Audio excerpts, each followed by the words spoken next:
அனைவருக்கும் வணக்கம். உங்கள் கிருஷப் அகாடமியிலிருந்து வினிதா. இந்த வீடியோவில் பார்த்தீங்க அப்படின்னா நம்ம மாநில சட்டமன்றத்தின் சபாநாயகர் மற்றும் துணை சபாநாயகரை பற்றி பார்க்க போகிறோம். இவங்களை மட்டும் பார்க்காம நமக்கு 6 மாநிலங்களில் நமக்கு மாநில சட்ட மேலவையும் இருக்குது. அப்போ அந்த சட்ட மேலவைக்கு யார் ஹெட்டாக இருப்பாங்க? சேர்மன் ஹெட்டாக இருப்பாங்க. சேர்மன், அடுத்தது டெப்யூட்டி சேர்மன், அவங்களையும் நம்ம பார்த்துருவோம். ஓகேங்களா? அது போக இன்னொன்று என்ன டாபிக் பார்க்க போகிறோன்னா, நம்ம அடிக்கடி பெரும்பான்மை அறுதி பெரும்பான்மைன்னு சொல்கிறோம், சிறப்பு பெரும்பான்மைன்னு சொல்கிறோம். அதுக்கப்புறம் பார்த்திங்கன்னா சாதாரண பெரும்பான்மை அப்படின்னு சொல்லி படிச்சிருப்போம். இது ஒன்று நிறைவேறணும், இந்த தீர்மானம் நிறைவேறணும் அப்படின்னா சிறப்பு பெரும்பான்மையின்படி நிறைவேறணும், சாதாரண பெரும்பான்மையின்படி நிறைவேறணும், அந்த மாதிரிலாம் நம்ம படிச்சிருப்போம்ல. அப்போ அந்த பெரும்பான்மையுடைய வகைகளை பற்றி நம்ம தெரிஞ்சுக்க வேண்டியது இருக்குது. அது ரொம்ப முக்கியமானது. ஓகேங்களா? அதை நம்ம பின்னாடி கடைசியில் பார்க்கலாம். ஓகேங்களா? பாருங்கள், ஏன்னா இது ஒரு சின்ன டாபிக் தான். எப்படி அங்கே மக்களவை சபாநாயகர் துணை சபாநாயகர் பார்த்தோம், அதே மாதிரி தான் இங்கேயும் இருக்கும். அதே மாதிரி அங்கே மாநிலங்களவையுடைய தலைவர் துணைத் தலைவர் எப்படி என்னென்ன பொறுப்பெல்லாம் அவங்களுக்கு இருக்கோ, அதே மாதிரி இங்கே மாநில சட்டமேலவையுடைய தலைவருக்கும் துணைத் தலைவருக்கும் பொறுப்பு இருக்கும். ஓகேங்களா? பாருங்க, நம்ம ஸ்கூல் புக்கில் இங்கே சட்டமன்றத்துடைய சபாநாயகர் மற்றும் துணை சபாநாயகர் எங்கே கொடுத்துருக்காங்கன்னா 12th அரசியல் அறிவியல் புக்கில் லெசன் 2 சட்டமன்றத்தில் 2.8 ஒரு சின்ன இதாக தான் கொடுத்துருப்பாங்க. ஏன்னா நம்ம ரிப்பீட்டாக திரும்ப திரும்ப பார்த்த பாயிண்டே தான் இங்கேயும் இருக்கும். பாருங்கள், மக்களவை சபாநாயகருக்கு நம்ம என்னென்ன பார்த்தோமோ அதே மாதிரி தான் மாநில சட்டமன்றத்துக்கான சபாநாயகர். இப்போ மாநில சட்டமன்ற பேரவையில் தான் உங்களுக்கு சபாநாயகர்னு சொல்லுவோம். மாநில சட்டமன்ற பேரவையுடைய தலைவரை தான் நம்ம என்ன சொல்லுவோம்? சபாநாயகர்னு சொல்லுவோம். துணைத் தலைவரை துணை சபாநாயகர்னு சொல்லுவோம். இதுவே மாநில சட்ட மேலவைக்கான தலைவரை நம்ம சேர்மன் சொல்லுவோம், துணைத் தலைவரை டெப்யூட்டி சேர்மன் சொல்லுவோம். ஓகேங்களா? இந்த வித்தியாசத்தை புரிஞ்சுக்கணும். இந்த வித்தியாசத்தெல்லாம் நான் முன்னாடியே சொல்லிட்டேன். ஓகேங்களா? பாருங்க, ஃபர்ஸ்ட் மாநில சட்டமன்ற சபாநாயகர் அப்படின்னு வந்துட்டாவே அவங்க பேரவையில் தான் இருப்பாங்க. மாநில சட்டமன்ற பேரவையில் தான் இருப்பாங்க. ஓகேங்களா? பாருங்க, அப்போ இந்த சபாநாயகர் பார்த்தீங்க அப்படின்னா சட்டமன்ற உறுப்பினர்களால் சபாநாயகர் தேர்ந்தெடுக்கப்படுகிறார். அப்போ சட்டமன்ற பேரவையில் இருக்கக்கூடிய உறுப்பினர்கள் தான் என்ன பண்ணுறாங்க? சபாநாயகரை தேர்ந்தெடுக்கிறாங்க. இதெல்லாம் முக்கியமான பாயிண்ட். ஓகேங்களா? சரி, அப்போ இவருடைய வேலை என்னன்னா அந்த சட்டமன்றத்தை தலைமை தாங்கி நடத்துபவர் அவர் தான். மாநில சட்டமன்ற சபாநாயகர் தான் மாநில சட்டமன்ற பேரவையை தலைமை தாங்கி நடத்துகிறாரு. அடுத்தது பாருங்கள், வேறு என்னென்னலாம் இவருக்கு ஒர்க்கு? சட்டமன்ற நடவடிக்கைகள் ஒழுங்காகவும் கண்ணியத்தை கடைபிடித்து நடக்கவும் மற்றும் அதன் நடவடிக்கைகளின் போது உறுப்பினர்களை கேள்வி கேட்கவும் அனுமதிக்கிறார். அப்போ சட்டமன்ற நடவடிக்கையை ஃபுல்லாக கவனிக்கிறார். அப்போ அந்த நடவடிக்கைகளின் போது பேசிகிட்டு இருக்கும் பொழுது அதை பற்றி விவாதிச்சுட்டு இருக்கும்போது உறுப்பினர்கள் அவங்கள கேள்வி கேட்பதற்கு அனுமதிக்கிறார். இவர் பெர்மிஷன் கொடுக்கிறார். வேற என்னது? முக்கியமான விஷயங்களில் மற்றும் நிதிநிலை அறிக்கை மற்றும் நிதி ஒதுக்கீடு சமயங்களில் பேச அனுமதிப்பது போன்ற கடமைகளையும் அதிகாரங்களையும் இவர்கிட்ட தான் இருக்கு. ஓகேங்களா? அப்போ நிதிநிலை அறிக்கை தாக்கல் பண்ணும்போது சரி, நிதி ஒதுக்கீடு சம்பந்தமாக பேசும்போது சரி, அங்கே இருக்கக்கூடிய உறுப்பினர்களை பேசுவதற்கு அனுமதிக்கக்கூடிய அதிகாரம் யாருக்கு தான் இருக்கு? சபாநாயகருக்கு தான் இருக்கு. அப்போ அந்த அவையுடைய தலைவர், அப்போ அந்த அவையுடைய பொறுப்பு அவர்கிட்ட தான் இருக்கும். அவ்வளோதான். ஓகேங்களா? அடுத்தது பாருங்க, இதெல்லாம் சும்மா ரீட் பண்ணாவே போதுங்க. இதெல்லாம் நம்ம முன்னாடியே பார்த்த பாயிண்ட் தான். அரசியல் சாசனத்தில் உள்ள விதிகள், சட்டமன்ற நடைமுறை விதிகள், பேரவைக்குள் சட்டமன்ற நடவடிக்கைகளின் முன்மாதிரிகள் ஆகியவற்றின் பொருள் விளக்குவது யாரு தான்? சபாநாயகர் தான். அப்போ அரசியல் சாசனத்தில் நமக்கு இருக்கக்கூடிய அந்த விதிகள்லாம் இருக்குல்ல, அதை பற்றியும் சட்டமன்ற நடைமுறை விதிகள்லாம் இப்படி இருக்குது, பேரவைக்குள்ள சட்டமன்ற நடவடிக்கைகளுடைய முன்மாதிரிகள் என்ன, இது எல்லாத்தையுமே விளக்குவது இப்படி இருக்குது, அரசியலமைப்பு சட்டப்பிரிவில் இப்படி இருக்குது, நம்முடைய சட்டமன்ற நடவடிக்கை விதிகள் இந்த மாதிரி இருக்குது அப்படின்னு சொல்லிட்டு அதனுடைய பொருள் எல்லாம் விளக்குவது யாரு தான் அப்படின்னா சபாநாயகர் தான். ஓகேங்களா? அடுத்தது பாருங்க, சட்டமன்ற நடவடிக்கைகளின் விதிகள், நடைமுறைகள் மற்றும் ஒழுங்குமுறைகள் மீறப்படுமேயானால் சட்டமன்ற கூட்டத்தொடரை ஒத்திவைக்கவும், தற்காலிகமாக நிறுத்தி வைக்கவும் மற்றும் மீண்டும் தொடரச் செய்யவும் மற்றும் கூட்டத்தொடரில் பங்கு பெறாமல் உறுப்பினர்களை தற்காலிகமாக நிறுத்தி வைக்கவும் சபாநாயகருக்கு தான் அதிகாரம் இருக்கு. அப்போது ஒரு உறுப்பினர்களாகட்டும், ஒரு குழுவாகட்டும், ஓகேங்களா, உறுப்பினர்கள்லாம் இருக்காங்கல்ல, உறுப்பினர்கள்லாம் சேர்ந்து சட்டமன்ற நடவடிக்கைகளின் விதிகளை, நடைமுறைகளை, ஒழுங்குமுறைகளை இது எல்லாம் மீறினாங்க அப்படின்னா அந்த சட்டமன்ற கூட்டத்தொடரை ஒத்தி வைக்கிறதுக்கும் அவருக்கு ரைட்ஸ் இருக்குது, தற்காலிகமாக நிறுத்தி வைக்கவும் ரைட்ஸ் இருக்குது, மீண்டும் அந்த கூட்டத்தொடரில் பங்கு பெறாமல் உறுப்பினர்களை தற்காலிகமாக நிறுத்தி வைக்கவும் அவருக்கு ரைட்ஸ் இருக்குது. இதெல்லாம் நம்ம பேப்பரில் பார்த்துட்டு தான் இருக்கிறோம். ஓகேங்களா? அப்போ யார்கிட்ட ரைட்ஸ் இருக்குது அப்படிங்கிறது அந்த இடத்துல தெரிஞ்சுக்கணும். அடுத்தது பாருங்கள், சட்டமன்றம் நடைபெறும்போது சபாநாயகர் பொதுவாக நடுநிலை மற்றும் பாரபட்சமின்மையை மேற்கொள்வார். அப்போ சபாநாயகர் அப்படிங்கிற ஒருத்தர் பார்த்திங்கன்னா ஒரு ஆளுங்கட்சியை சேர்ந்த ஒரு உறுப்பினர் தான், சட்டமன்ற உறுப்பினர் தான் சபாநாயகராக இருப்பார். அது நம்ம எல்லாத்துக்குமே தெரியும். அப்போது ஆனால் இருந்தாலுமே அவர் சட்டமன்றம் நடைபெறும் பொழுது நடுநிலை தான் வகிக்கணும். நடுநிலை மற்றும் பாரபட்சமின்மையை தான் மேற்கொள்ளணும். அவங்க இது ஒரு சார்பாக அவர் இருக்கக்கூடாது. ஓகேங்களா, இருக்கக்கூடாது, இருக்க மாட்டாங்க. ஓகேங்களா, நம்ம கூட ஜவஹர்லால் நேரு கூட அந்த பதவியுடைய உன்னதத்தை பற்றி சொல்லியிருந்தார், நம்ம பார்த்தோம். ஓகேங்களா, நடுநிலை மற்றும் பாரபட்சமின்மையை அவர் மேற்கொள்வார். ஓகேங்களா.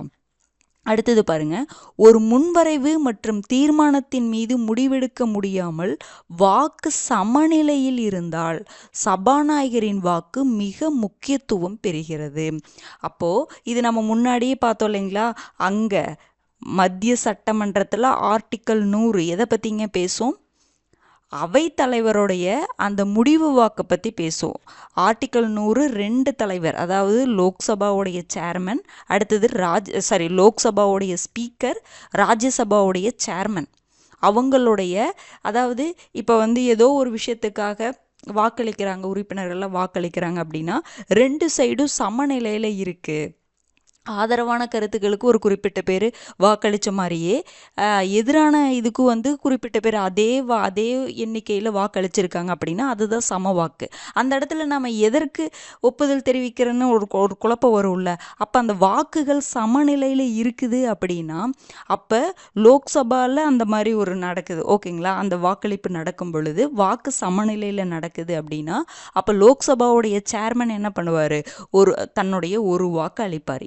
வேணாலும் எந்த டீமுக்கு வேணாலும் அழிச்சுக்கலாம்.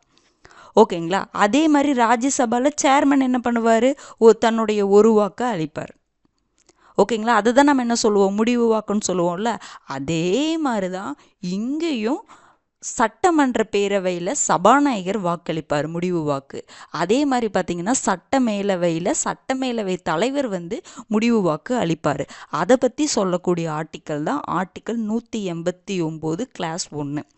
மத்திய சட்டமன்றத்தில் முடிவு வாக்கு பற்றி சொல்கிறது ஆர்டிக்கல் 100. அதே மாதிரி மாநில சட்டமன்றத்தில் முடிவு வாக்கை பற்றி சொல்கிறது சட்டப்பிரிவு 189(1).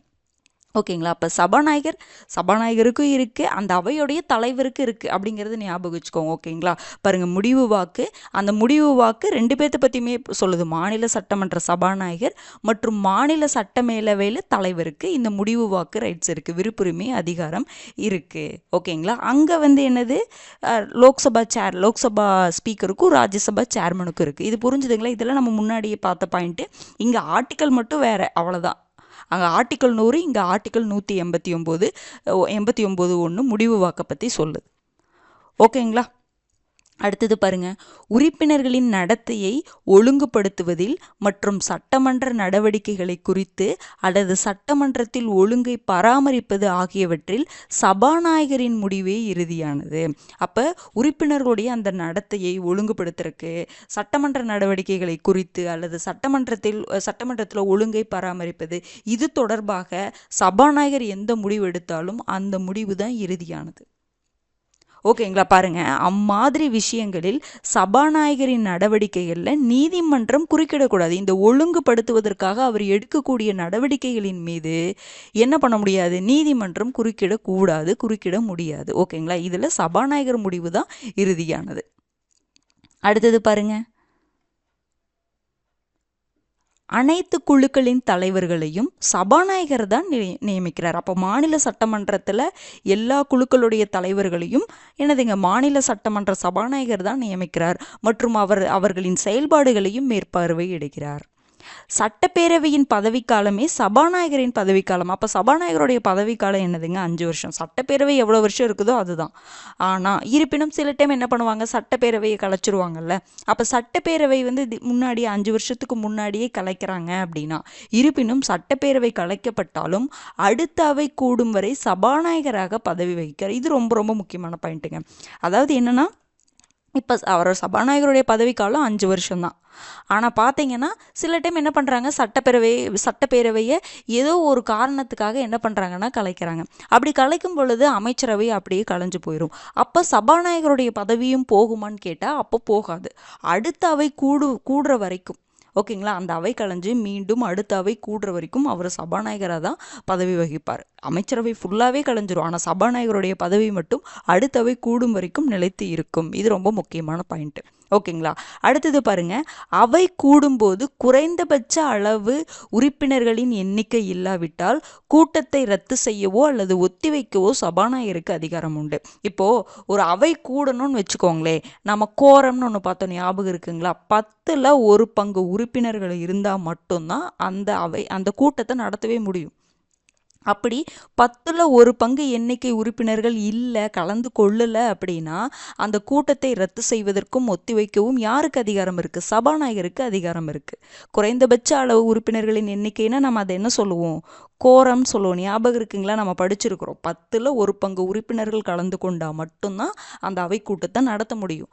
அப்படி அந்த மாதிரி எண்ணிக்கை ஆதரவு இல்லை அப்படின்னா அந்த கூட்டத்தை ரத்து செய்வதற்கும் ஒத்திவைப்பதற்கும் யாருக்கு அதிகாரம் இருக்குது? சபாநாயகருக்கு அதிகாரம் இருக்குது.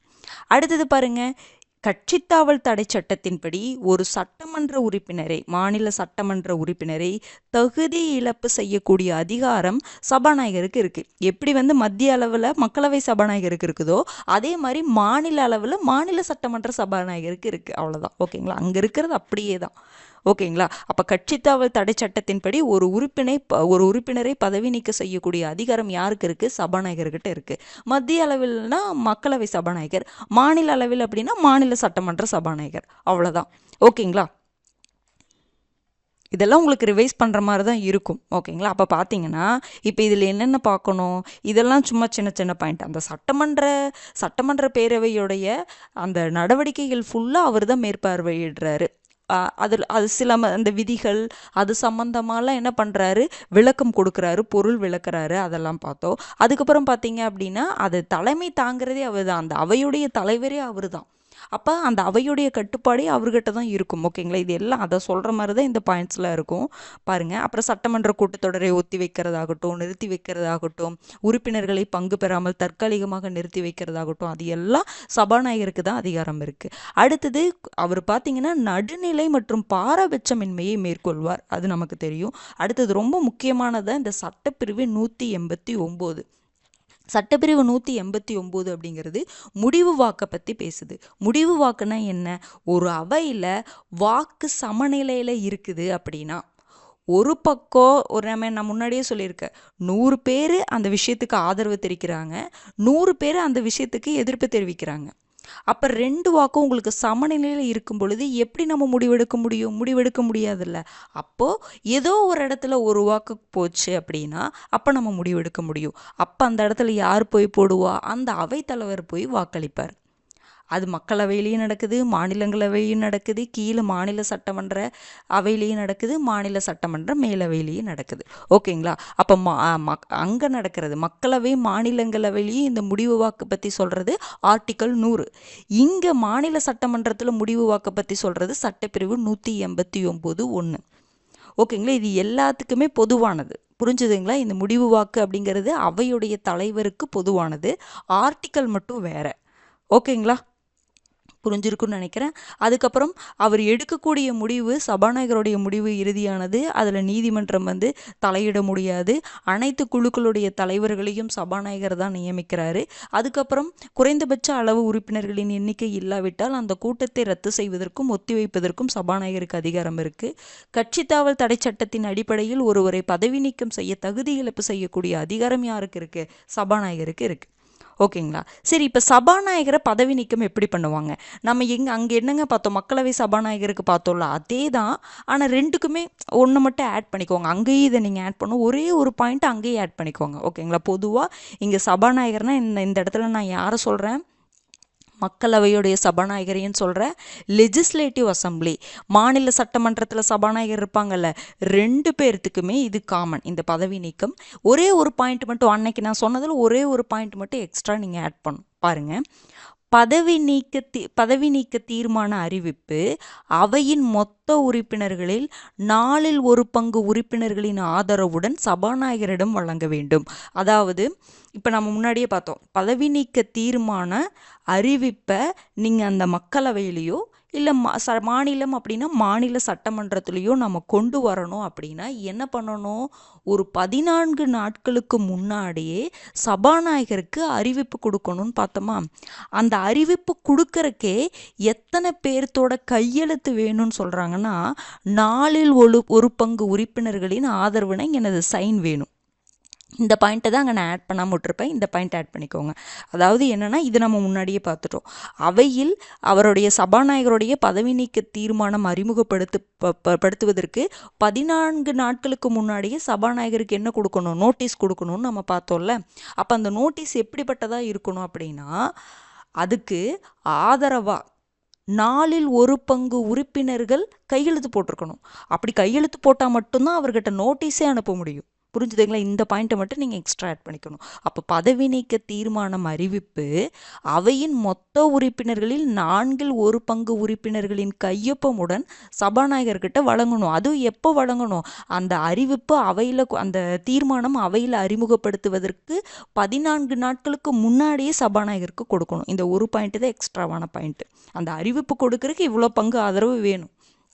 அப்புறம் பாருங்க, இந்த பாயிண்ட்டை நான் சொல்லியிருப்பேன், 50 உறுப்பினர்களின் ஆதரவு நம்ம படிச்சிருப்போம். அது எதுக்குன்னா, 50 உறுப்பினர்களுடைய ஆதரவு கிடைத்தால் மட்டுமே அந்த தீர்மானம் அவையின் விவாதத்துக்கு எடுத்துக்கொள்ளப்படும். அப்போ ஃபஸ்ட்டு என்ன பண்ணணும், நீங்கள் 14 நாட்களுக்கு முன்னாடி 1/4 உறுப்பினர்களின் கையெழுத்துடன் சபாநாயகருக்கு நாங்கள் உங்களை பதவி நீக்கம் பண்ணுறோம், தீர்மானத்தை கொண்டு வர்றோம், பதவி நீக்க தீர்மானத்தை கொண்டு வர்றோம் அப்படின்னு ஒரு அறிவிப்பை கொடுக்கணும். அதுக்கப்புறம் அந்த அவையுடைய 50 உறுப்பினர்களுடைய ஆதரவு கிடைச்சா மட்டும்தான் அந்த தீர்மானம் அறிமுகப்படுத்துகிறோன்னு சொல்கிறல்ல, அப்போ அதை பற்றி டிஸ்கஸே பண்ணுவாங்க. 50 உறுப்பினர்களுடைய ஆதரவு இருந்தால் மட்டும்தான் அந்த தீர்மானத்தை பற்றி டிஸ்கஸே பண்ணுவாங்க அறிமுகப்படுத்தும் பொழுது. ஓகேங்களா? அடுத்தது பாருங்கள். அப்புறம் சரி 50 உறுப்பினர்களுடைய ஆதரவு கிடைச்சிருச்சு, அதை பற்றி என்ன பண்ணுறாங்க, விவாதத்துக்கு எடுத்துக்கிறாங்க. விவாதத்துக்கு எடுத்துட்டு அதை நிறைவேற்றம் பண்ணணும். நிறைவேற்றம் பண்ணாதான் என்ன பண்ண முடியும், சபாநாயகரை பதவி நீக்கம் பண்ண முடியும்.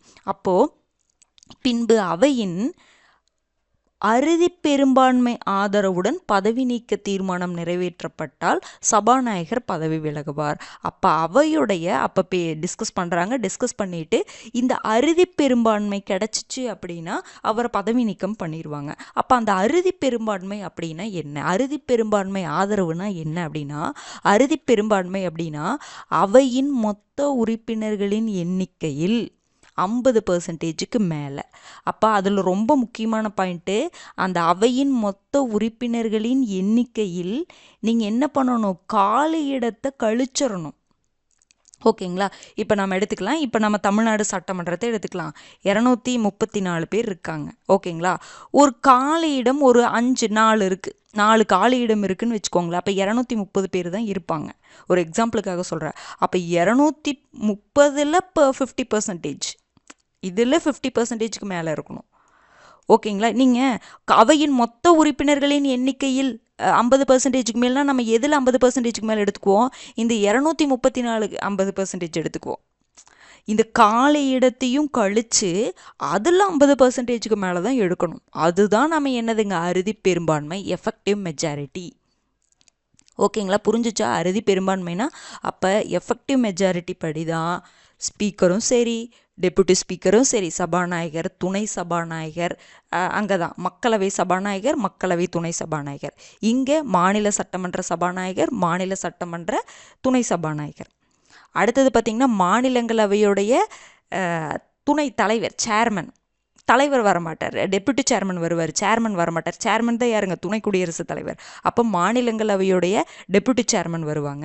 அதுக்கப்புறம் இங்கே மாநில சட்ட மேலவையில் சேர்மன், டெப்யூட்டி சேர்மன், இவங்க எல்லாத்தையுமே இந்த அறுதி பெரும்பான்மையின்படி தான் என்ன பண்ணுவாங்க, பதவி என்ன பண்ணுவாங்க, நீக்க தீர்மானத்தை நிறைவேற்றுவாங்க. புரிஞ்சுதுங்களா? அது என்னன்னா, அவையின் மொத்த உறுப்பினர்களின் எண்ணிக்கையில் 50%க்கு மேலே, ஆனால் அந்த மொத்த உறுப்பினர்கள் எண்ணிக்கையில் காலி இடத்தை கழிச்சிடணும், வேக்கண்ட்டை கழிச்சிடணும். புரிஞ்சுதுங்களா? அப்போ இதுதான் இப்போ நான் இங்கே சொன்னது, சபாநாயகர்னா மக்களவை சபாநாயகரும் ஒன்று தான், ஒன்று தான் அப்படின்னா மக்களவை சபாநாயகருக்கும் மாநில சட்டமன்ற சபாநாயகருக்கும் ரெண்டுக்கும் இதே ப்ராசஸ் தான். ஓகேங்களா, பாருங்க, பதவி நீக்க தீர்மான அறிவிப்பு அவையின் மொத்த உறுப்பினர்களில் நாலில் ஒரு பங்கு உறுப்பினர்களின் கையெழுத்துடன் சபாநாயகருக்கு கொடுக்கணும். அது 14 நாட்களுக்கு முன்னாடியே அதற்கான அறிவிப்பு அவருக்கு கொடுத்துடணும். அந்த அறிவிப்பு கொடுக்கறக்கே இவ்வளோ பேர் ஆதரவு கொடுக்கணும். அப்போ அதை பற்றி அந்த தீர்மானம் இன்ட்ரடியூஸ் பண்ணி டிஸ்கஸ் பண்ணணும் அப்படின்னா 50 உறுப்பினர்களுடைய ஆதரவு கிடைச்சால் மட்டும்தான் அதை டிஸ்கஸே பண்ண முடியும். சரி, அந்த உறுப்பினர்களுடைய ஆதரவு கிடைச்சி அதை விவாதத்துக்கு எடுத்துக்கிறாங்க.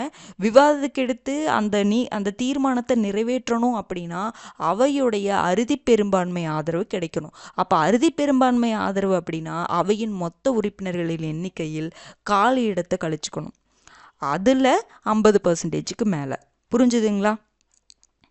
ஓகே, அடுத்தது பாருங்க, தமிழ்நாடு சட்டமன்ற சபாநாயகர் ஒரு கடைசி நான் 5 மட்டும் கொடுத்துருக்கேங்க, லைட்டாக பார்த்துக்கோங்க. ஓகேங்களா, தமிழ்நாடு சட்டமன்ற சபாநாயகரில் கடைசியாக பார்த்தீங்கன்னா இப்போ யார் இருக்காங்கன்னு பார்த்தா அப்பாவு 2021 முதல் இருக்காங்க. இதுக்கு முன்னாடி தனபால் அவர்கள் இருந்தாங்க 2012 to 2021. ஜெயக்குமார் அவர்கள் பார்த்தீங்கன்னா 2011 to 12. ஆவுடையப்பன் பார்த்தீங்கன்னா 2006 to 11. காளிமுத்து 2001 to 6. கடைசி எப்போவுமே சிலதுக்கெல்லாம் நீங்கள் கடைசி 5 மட்டும் பார்த்து வச்சுக்கோங்க. ஓகேங்களா, இப்போ இதுதான் என்னதுங்க, மாநில சட்டமன்றத்துடைய சபாநாயகருடைய பொறுப்புகள். இது எல்லாமே இதுதான் நம்ம தெரிஞ்சுக்க வேண்டியது. இந்த சட்டப்பிரிவு 189 எக்ஸ்ட்ராவாக நம்ம இப்போ பார்க்குறோம். ஓகேங்களா, எக்ஸ்ட்ராவானா அந்த கான்செப்டை முன்னாடியே பார்த்துட்டோம். ஆனால் மாநில சட்டமன்றத்தில் இந்த முடிவு வாக்கை பற்றி 189 சொல்லுதுன்னு பார்க்குறோம், அவ்வளோதான். மற்றபடி இது எல்லாமே ஒரே மாதிரி தான். அதுக்கப்புறம் இந்த பதவி நீக்கம் மட்டும் கொஞ்சம் லைட்டாக நல்லா பார்த்து வச்சுக்கோங்க. அந்த ஒரு பாயிண்ட் மட்டும் அங்கேயே எக்ஸ்ட்ரா ஆட் பண்ணி வச்சுக்கோங்க. மக்களவை சபாநாயகருக்கு நம்ம இதை பார்த்தோம், அங்கேயும் இந்த ஃபஸ்ட்டு பாயிண்ட்டை மட்டும் ஆட் பண்ணி வச்சுக்கோங்க, போதுமானது. அடுத்தது பாருங்க, அறுதி பெரும்பான்மைனா என்னன்னு பார்த்து வச்சுக்கோங்க.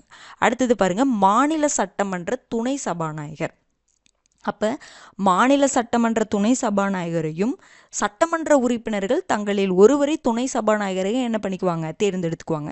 எப்படி சபாநாயகர் தங்களில் உறுப்பினர்களில் ஒருவரை தான் என்ன பண்ணுறாங்க, சபாநாயகராக தேர்ந்தெடுக்கிறாங்கல்ல, அதே மாதிரி சட்டமன்ற உறுப்பினர்கள் தங்களில் ஒருவரை துணை சபாநாயகராக என்ன பண்ணிக்குவாங்க, தேர்ந்தெடுத்துக்குவாங்க. ஓகேங்களா, பாருங்க. சரி, இவருடைய வேலை என்னன்னா, நமக்கு செப்பரேட்டாக நிறைய என்னென்ன ஒர்க்குன்னு கொடுக்கல. என்ன கொடுத்துருப்பாங்கன்னா, சபாநாயகர் அவையில் இல்லாத பொழுது துணை சபாநாயகர் சபாநாயகரின் கடமைகளையும் பொறுப்புகளையும் செயல்படுத்துவார், அவைக்கு தலைமை தாங்குவார். அப்போது சபாநாயகர் அவையில் வரலை அப்படின்னா அப்போ யார் அந்த கூட்டத்துக்கு தலைமை தாங்குவாங்க அப்படின்னு பார்த்தீங்கன்னா துணை சபாநாயகர் தான் தலைமை தாங்குவார். ஓகேங்களா, அவருடைய கடமைகள், சபாநாயகர் இல்லாத போது அவருடைய கடமைகளையும் பொறுப்புகளையும் யார் செயல்படுத்துவாங்க அப்படின்னா துணை சபாநாயகர் தான்.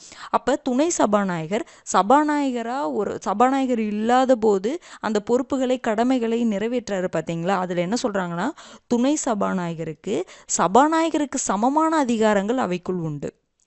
அப்போ சபாநாயகர் அப்போ வரல, அப்போ துணை சபாநாயகர் தான் அந்த அவையை தலைமையேற்று நடத்துகிறாரு.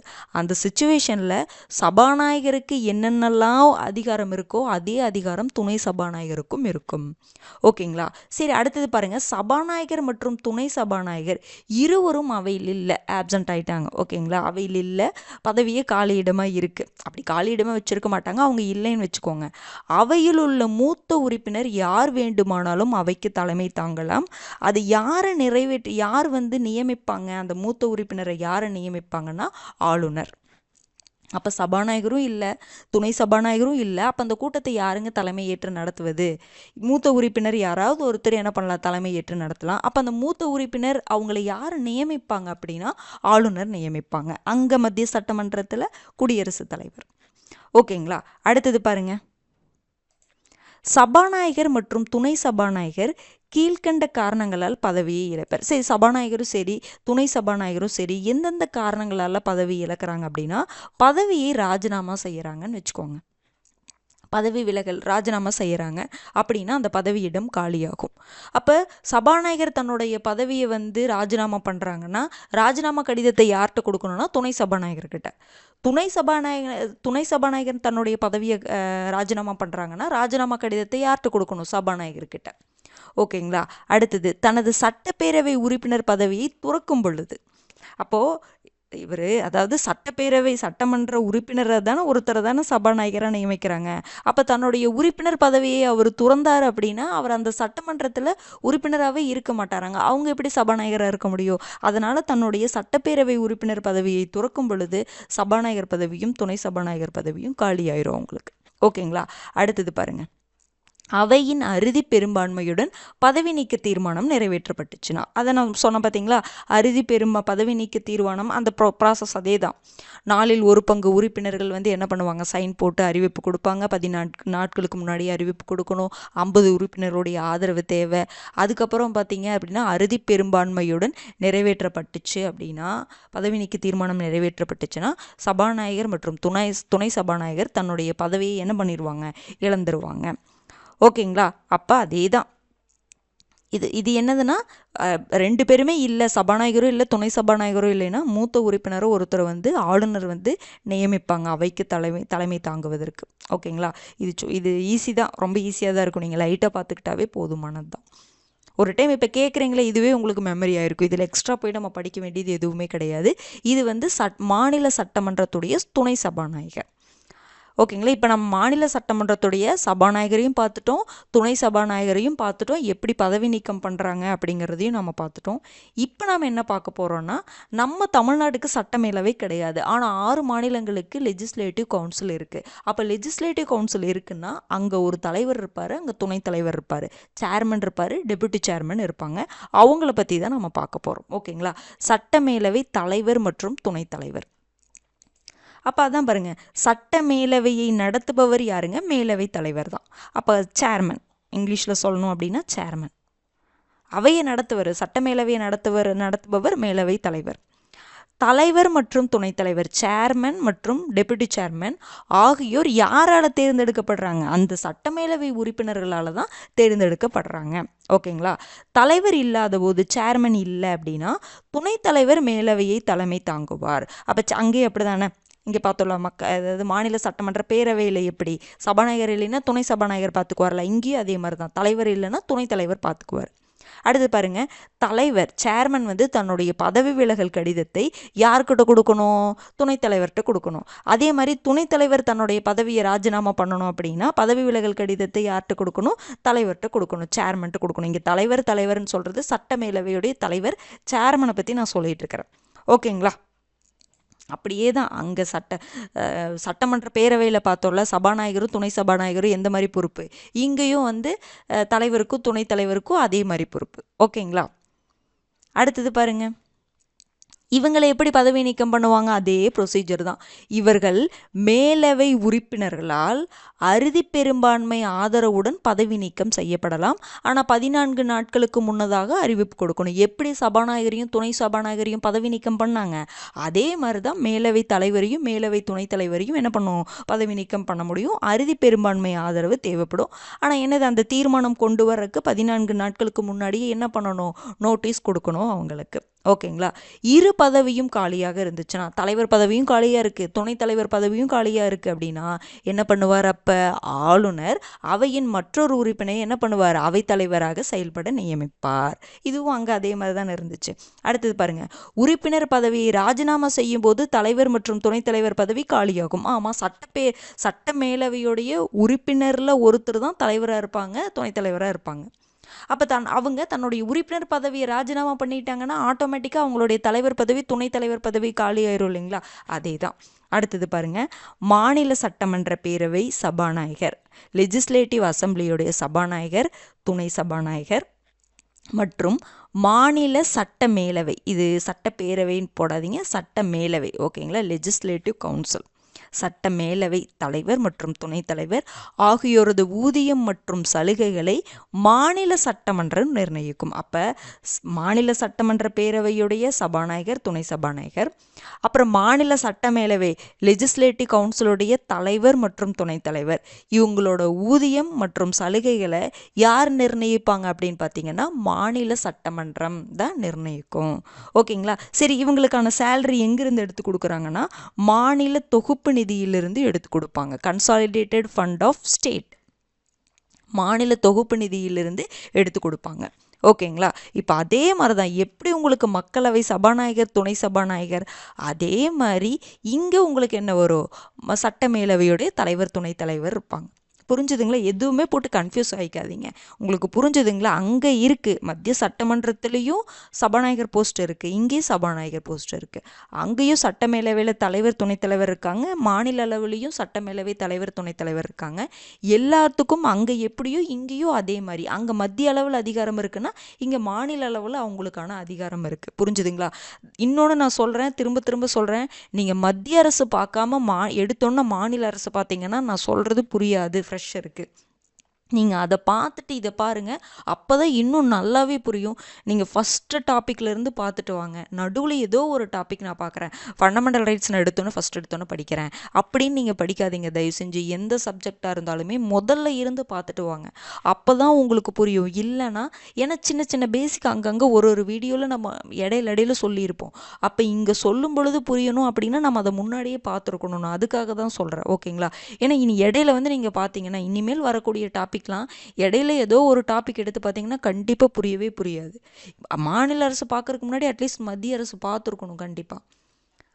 அதுவுமே மத்திய அரசில் சில விஷயங்கள்ல நிறைய இருக்குது, அதெல்லாம் நம்ம முன்னாடியே பார்த்துருக்கோம். அந்த வரலாற்று பின்னணியில் நிறைய விஷயங்களை பார்த்தோம். அதனுடைய தொடர்ச்சியாக தான் நமக்கு ஒன்றொன்னா இதாகிட்டே வந்திருக்கும். புரிஞ்சுதுங்களா? அப்போ எதையுமே ஃபஸ்ட்லேருந்து பாருங்கள். நான் திரும்ப திரும்ப சொல்கிறேன், இல்லைன்னா குழப்புற மாதிரி இருக்கும். இப்போ ஆல்ரெடி முன்னாடி பார்த்தவங்களுக்கு கூட இது கன்ஃபியூஸ் ஆகிற மாதிரி இருக்கலாம். ஆனால் நீங்கள் மறுபடியும் படித்ததை ஒரு டைம் ரிவைஸ் பண்ணிங்கன்னா இது ஈஸியாக புரிஞ்சிடும். புரிஞ்சுதுங்களா? அப்போ முன்னாடி பார்த்தவங்களுக்கே இது கன்ஃபியூஸாக இருக்குது அப்படின்னா இடையில பார்க்குறவங்களுக்கு எப்படி இருக்கும்? ஓகேங்களா? அதனால் நான் ஒரு இதாக சொல்லலைங்க, இதுதான் ரியாலிட்டின்னு ஒன்று இருக்குல்லங்க, அதை நம்ம புரிஞ்சுக்கணும். அதை ஏற்றுக்கிட்டோன்னா தான் நம்மளுடைய தவறை நம்ம ஏற்றுக்கிட்டோன்னா மட்டும்தான் அதை திருத்திக்கவே முடியும். ஓகேங்களா? அடுத்தது பாருங்க. சரி, அப்போ நம்ம இந்த மாநில சட்டமன்றத்துடைய சபாநாயகரை பற்றி பார்த்துட்டோம், துணை சபாநாயகரை பற்றி பார்த்துட்டோம், அதே மாதிரி மாநில சட்டமேலவையுடைய தலைவரை பற்றி பார்த்துட்டோம், துணைத் தலைவரை பற்றி பார்த்துட்டோம். ஓகேங்களா? அப்போ இன்னொன்று என்ன எக்ஸ்ட்ரா பார்த்தோம், அந்த சபாநாயகருடைய பதவி நீக்கத்தை பற்றி பார்த்தோம். அது மக்களவைக்கும் பொருந்துற மாதிரி இங்கே மாநில சட்டமன்றத்திற்கும் பொருந்துற மாதிரி நான் சொன்னேன். அதே மாதிரி இந்த முடிவு வாக்கு கன்ஃபியூஸ் ஆகிக்காதீங்க. அங்கே சபாநாயகருக்கும் மக்களவை சபாநாயகருக்கும் மாநிலங்களவையுடைய தலைவருக்கும் சட்டப்பிரிவு 100. இங்கே மாநில சட்டமன்றத்துடைய சபாநாயகருக்கும் மாநில சட்டமன்ற மேலவையுடைய தலைவருக்கும் முடிவு வாக்கு பற்றி சொல்கிறது சட்டப்பிரிவு 189. ஓகேங்களா? இப்போ நான் ஏன் சொல்கிறேன்னா முடிவு வாக்குன்னு நான் இங்கே சொல்கிறேன்ல, இங்கே நான் லைட்டாக தான் எக்ஸ்பிளைன் பண்ணேன். ஆனால் அங்கே வரும்பொழுது நல்லா ஃபஸ்ட்டு அந்த மத்திய அரசு சொல்லும் பொழுது சபாநாயகரை பற்றி பார்க்கும் பொழுது அந்த முடிவு வாக்கை பற்றி நம்ம நல்லாவே சொன்னோம். அப்போ அங்கே சொன்னங்காட்டி தான் இங்கே முடிவு வாக்குன்னு உங்களுக்கு சொன்ன உடனே அது புரிஞ்சிடும்னு சொல்லிட்டு நம்ம அடுத்த பாயிண்ட்டுக்கு போகிறோம். புரிஞ்சுதுங்களா? நம்ம மறுபடியும் சொல்லிட்டு இருந்தோம்னா மற்ற பாயிண்ட்டு எக்ஸ்ட்ரா பாயிண்ட்டு நம்ம பார்க்க முடியாமல் போயிடும். அதுக்காக தான். ஓகேங்களா? அப்போ இது புரிஞ்சிருக்கும்னு நினைக்கிறேன். அடுத்தது நான் உங்களுக்கு சொன்ன மாதிரி இந்த பெரும்பான்மை வகைகளை பற்றி நம்ம பார்த்துடலாங்க. எல்லா பக்கம் பார்த்தா பெரும்பான்மை ஆதரவோடு நிறைவேற்றணும், சிறப்பு பெரும்பான்மை ஆதரவோடு நிறைவேற்றணும், சாதாரண பெரும்பான்மை ஆதரவோடு நிறைவேற்றணும், அறுதி பெரும்பான்மை ஆதரவோடு நிறைவேற்றணும் அப்படின்னு கொடுத்துருப்பாங்க. சில இடத்துல கொஞ்சம் பெரும்பான்மைங்கிற ஒரே ஒரு வேர்டு மட்டும் கொடுத்துட்டு விட்டுருவாங்க. அப்போ நமக்கு கரெக்டாக அக்யூரேட்டாக அது என்ன பெரும்பான்மை நம்ம தெரிஞ்சுக்கணும். உங்கள் ஸ்கூல் புக்கில் ஜஸ்ட் பெரும்பான்மைன்னு மட்டும் கொடுத்துருந்தாங்கன்னா நீங்கள் ஒரு டைம் ரெஃபர் பண்ணி, நான் உங்களுக்கு நோட்ஸ் கொடுத்துருக்கேன் ஓகேங்களா, அந்த நோட்ஸை பார்த்து பக்கத்தில் அது எந்த பெரும்பான்மை அப்படின்னு நீங்கள் எழுதி வச்சுக்கோங்க. அப்போ தான் எக்ஸாமில் எப்படி கொஷின் கேட்டாலும் ஆன்சர் போட முடியும். இல்லைன்னா கன்ஃபியூஸ் ஆயிரும். என்னடா ஒரு இடத்துல இப்படி கொடுத்துருக்காங்க, அங்கே கரெக்டாக தான் கொடுத்துருக்குறாங்க. புரிஞ்சுதுங்களா? நம்ம ஸ்கூல் புக்கில் கரெக்டாக தான் கொடுத்துருக்காங்க. ஆனால் பெரும்பான்மை வகைகள் நிறைய இருக்கிறங்காட்டி ஒரு இடத்துல ஒரு மாதிரி நமக்கு இருக்க மாதிரி தெரியுது. ஓகேங்களா? பாருங்கள், என்னென்ன வகைகள் இருக்குது பெரும்பான்மை வகைகள் அப்படின்னா, சாதாரண பெரும்பான்மை சிம்பிள் மெஜாரிட்டி, அடுத்தது முழுமையான பெரும்பான்மை அப்சல்யூட் மெஜாரிட்டி. பெருசாக நம்ம அதை அதிகமாக யூஸ் பண்ண மாட்டோம், ஏன்னு நான் சொல்கிறேன் பாருங்கள். அடுத்தது பாருங்கள், அறுதி பெரும்பான்மை எஃபெக்டிவ் மெஜாரிட்டி. இதுதான் நம்ம பார்த்தோம்ல, ஸ்பீக்கர் டெப்யூட்டி ஸ்பீக்கர்லாம் இந்த இதில் தான் இது பண்ணுறாங்க, ரிமூவ் பண்ணுறாங்க. அடுத்தது சிறப்பு பெரும்பான்மை special majority. Simple majority, absolute majority, effective majority, special majority. இதன்படி தான் என்ன பண்ணுறாங்கன்னா அந்த ஆதரவு மூலமாக ஒரு முடிவு எடுக்கிறாங்க. ஓகேங்களா? அந்த அவையில் சாதாரண பெரும்பான்மை மூலமாக சில மசோதாக்கள்லாம் நிறைவேற்றம் பண்ணுறாங்க. அதே மாதிரி பதவி நீக்கம் பண்ணுறதுக்கு சிறப்பு பெரும்பான்மை மூலமாக பதவி நீக்கம் பண்ணுறாங்க, அறுதி பெரும்பான்மை ஆதரவு மூலமாக பதவி நீக்கம் பண்ணுறாங்க. ஓகேங்களா? அப்போ இந்த 4 டைப் தான் இருக்குது. இந்த 4 டைப் என்னென்னு தெரிஞ்சுக்கிட்டிங்கன்னா இனி படிக்கும் பொழுது இது வந்து பார்த்திங்கன்னா மாநில சட்டமன்றத்துக்கு மட்டும்தானா, பாராளுமன்றத்துக்கு தானா அப்படின்னு கேட்டால் எந்த அவையாக இருந்தாலும் சரி, மக்களவையாக இருந்தாலும் சரி, மாநிலங்களவையாக இருந்தாலும் சரி, மாநில சட்டமன்ற பேரவையாக இருந்தாலும் சரி, மாநில சட்ட மேலவையாக இருந்தாலும் சரி, எல்லா அவைக்கும் இது காமன் தான். ஓகேங்களா? பாருங்க, சாதாரண பெரும்பான்மை. அப்போ அந்த அவையில் சாதாரண பெரும்பான்மைப்படி அது நிறைவேறணும் அப்படின்னா சாதாரண பெரும்பான்மை ஆதரவுனா என்னன்னா பாருங்க, வருகை தந்து வாக்களித்த உறுப்பினர்களின் பாதிக்கு மேல். இப்போ பாருங்க, நம்ம லோக்சபாவில் எத்தனை பேர் இருக்காங்க? 543 பேர் இருக்காங்க. ஓகேங்களா? இதில் இப்போ பார்த்தீங்கன்னா 543 பேர் இருக்காங்க. ஓகேங்களா? அதில் வருகை புரிஞ்சவங்க எவ்வளோன்னா 540 பேர் தான். அப்போ வருகை புரிந்து இவங்க தான் வாக்களிச்சிருக்காங்க. அப்போ இதில் பாதிக்கு மேலே, இதில் பாதின்னா 270, பாதிக்கு மேலேன்னா 270க்கு மேலே. புரிஞ்சுதுங்களா?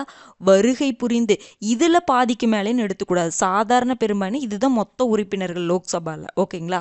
ஆனால் எவ்வளோ பேர் வருகை புரிஞ்சிருக்கிறாங்க? இப்போ 540 பேர் தான் வருகை புரிஞ்சிருக்காங்க. இதில் பாதிக்கு மேலே சப்போர்ட் இருந்துச்சுன்னா அதுதான் சாதாரண பெரும்பான்மை. அப்போ வருகை புரிந்த வாக்களித்த உறுப்பினர்களின் பாதிக்கு மேலே ஆதரவு கிடைக்குது, அந்த விஷயத்துக்கு வந்து ஆதரவு கிடைக்குது, வாக்களிக்கிறாங்க அப்படின்னா அதுதான் சாதாரண பெரும்பான்மை. ஓகேங்களா? இப்போ இந்த சாதாரண பெரும்பான்மை மூலமாக என்னென்னலாம் நிறைவேற்றம் பண்ணலாம் அப்படின்னு சொல்லிட்டு நம்ம முன்னாடியே பார்த்தோம். ஞாபகம் இருக்குங்களா என்னென்ன அப்படின்னு சொல்லிட்டு? ஓகேங்களா? அப்போ சாதாரண பெரும்பான்மை எங்கெங்கெல்லாம் வருதோ இதை நீங்கள் ஞாபகம் வச்சுக்கணும். அடுத்தது பாருங்க, என்னென்ன மாதிரி சாதாரண மசோதாலாம் அதிகமாக இந்த சாதாரண பெரும்பான்மை மூலமாக நம்ம என்ன பண்ணியிருப்போம்? நிறைவேற்றம் பண்ணியிருப்போம். அடுத்தது பாருங்க, முழுமையான பெரும்பான்மை அப்படின்னு என்னன்னா அவையின் மொத்த உறுப்பினர்களின் 50% மேலே ஆதரவு. இது என்னன்னா இங்கே பார்த்தோம் வருகை தந்து வாக்களித்த உறுப்பினர்களா, இங்கே அவையின் மொத்த உறுப்பினர்கள் லோக்சபாவில் 543 பேர் இருக்காங்கன்னு வச்சுக்கோங்களேன். இதில் பாதிக்கு மேலே, அப்போ 272 அப்படி வருமா? இதில் பாதிக்கு மேலே. இங்கே என்ன பார்த்தோம்? 543 பேரில் 540 பேர் தான், 40 பேர் தான் வந்தாங்க. வருகை தந்தவங்கள பாதிக்கு மேலே. இது அவங்க யார் எத்தனை பேர் வர்றாங்க வரலைங்கிறத இல்லை, மொத்த உறுப்பினர்கள் 543 பேர் தானே, அதில் பாதிக்கு மேலே ஆதரவு கிடைக்கணும். ஓகேங்களா? வருகை தந்து வாக்களித்தவங்களெல்லாம் பார்க்க மாட்டாங்க. மொத்த உறுப்பினர்களை பாதிக்கு மேலே வாக்கு இருக்கணும், அவ்வளோதான் அப்படிங்கிற மாதிரி சொல்கிறாங்க. புரிஞ்சுதுங்களா? அதுதான் முழுமையான பெரும்பான்மை, அப்சல்யூட் மெஜாரிட்டி. இது அதிகமாக பயன்படுத்த மாட்டாங்க. என்னென்னா அந்த கவர்மெண்ட் ஃபார்ம் பண்ணுறதுக்கு அந்த மாதிரி சில இடத்துல தான், ரேர், அதிகமாக இதை பயன்படுத்த மாட்டாங்க. ஓகேங்களா?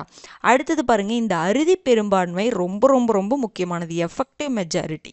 ஓகேங்களா? இப்போ நம்ம பார்த்தோம்ல அறுதி பெரும்பான்மை அப்படிங்கிறது, நான் ஒரு இடத்துல பயனுள்ள பெரும்பான்மைன்னு கூட கொடுத்துருப்பேன் உங்களுக்கு. அறுதி பெரும்பான்மைனாலும் பயனுள்ள பெரும்பான்மைனாலும் ஒன்று தான், ஆனால் அதிகமாக அறுதி பெரும்பான்மை தான் யூஸ் பண்ணுவாங்க.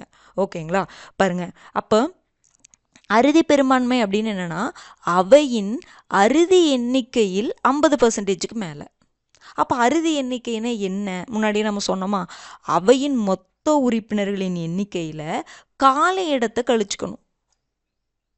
ஓகேங்களா? காலி இடத்தை நான் முன்னாடியே சொன்னேன்ல, 234 பேர் நம்ம தமிழ்நாடு சட்டமன்றத்தில் இருக்காங்கன்னா காலி இடம் ஒரு 4 காலி இடம் இருக்குது அப்படின்னா இது வந்து மொத்த எண்ணிக்கை. காலி இடம் என்னதுங்க? 4. அப்போ 230 இருக்குது. அப்போ 230ங்கிறது தான் என்னதுங்க? அறுதி எண்ணிக்கை. இதில் என்ன பண்ணும்? 50%க்கு மேலே. அதுதான் என்னதுங்க? அறுதி பெரும்பான்மை. அப்போ இதன்படி இந்த எஃபெக்டிவ் மெஜாரிட்டியில் யார் யாரையெல்லாம் பதவி நீக்கம் பண்ணுறாங்க?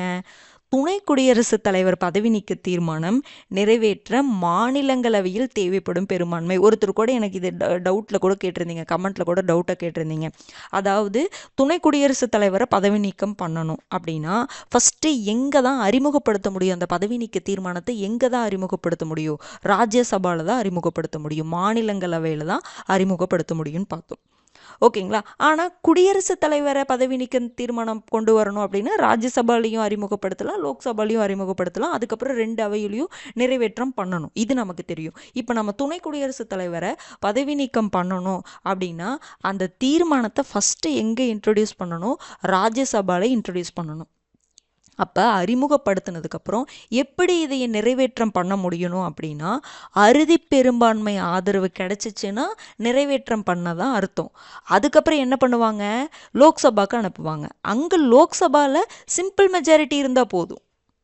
சாதாரண பெரும்பான்மை இருந்தால் என்ன ஆயிரும், நிறைவேறினதா அர்த்தம். புரிஞ்சுதுங்களா? இங்கே அறுதி பெரும்பான்மை வேணும், இங்கே சாதாரண பெரும்பான்மை போதும். ஆனால் குடியரசுத் தலைவரை பொறுத்த வரைக்கும் பதவி நீக்கம் பண்ணணும்னா 2 அவையிலையுமே உங்களுக்கு என்ன பெரும்பான்மை வேணும், ஸ்பெஷல் மெஜாரிட்டி வேணும், சிறப்பு பெரும்பான்மை வேணும். புரிஞ்சுதுங்களா? சிம்பிள் மெஜாரிட்டின்னு என்ன, வருகை தந்து வாக்களித்தவங்களில் 50%க்கு மேலே. லோக்சபாவில் இது இருந்தால் போதும் சிம்பிள் மெஜாரிட்டி, இங்கே எஃபெக்டிவ் மெஜாரிட்டி. புரிஞ்சுதுங்களா? இதை நான் அங்கேயே உங்களுக்கு எக்ஸ்பிளைன் பண்ணேன், இப்போ நல்லா புரிஞ்சிருக்கும்னு நினைக்கிறேன். அப்போ கூட கொஞ்சம் கன்ஃபியூஸாக இருக்கலாம், இப்போ உங்களுக்கு புரிஞ்சிருக்கும். ஓகேங்களா?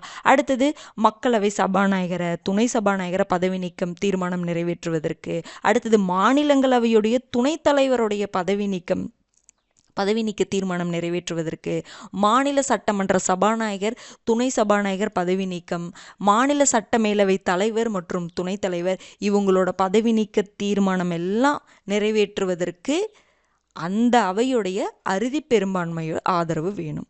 இன்னொன்று தெரிஞ்சுக்கோங்க, இது ஓகே, துணை குடியரசு இது வந்து 2 அவையிலேயே நிறைவேற்றம் பண்ணணும். இப்போ மக்களவை சபாநாயகரை பதவி நீக்கம் பண்ணணும் அப்படின்னா மக்களவையில் மட்டும் பதவி நீக்க தீர்மானம் நிறைவேற்றம் பண்ணால் போதும், மாநிலங்களவைக்கு அது போகணும்னு அவசியம் இல்லை.